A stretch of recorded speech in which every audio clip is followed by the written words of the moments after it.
ესე იგი კიდევ ერთი რამე, თითქმის მე მინდა არის რომ ობიექტზე როცა შემოვდივარ და მე კედლებს ვამოწმებ, თუ ამ მდგომარეობაში არის, ყოველთვის მირჩევნია რომ ჯერ კედლები გავასწორო და კედლების გასწორების შემდეგ მოხდეს ამ ელექტროობის კაროკების ჩამონტაჟება, ასევე მე დაფიქსირდეს გათბობის მილები და ასევე მე მოხდეს კონდიციონერის მილის ჩაღდება.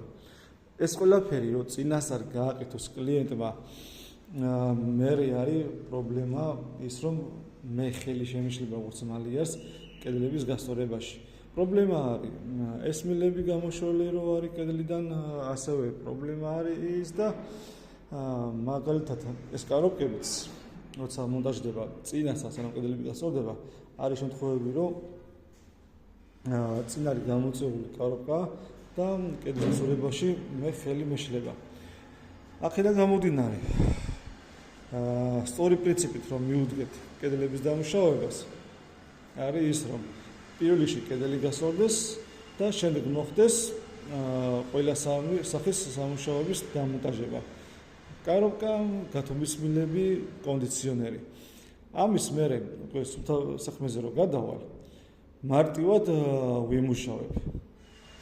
დაიცავთ ეს წესები და არც ერთ ხელოსანს არ შეექმნება პრობლემა.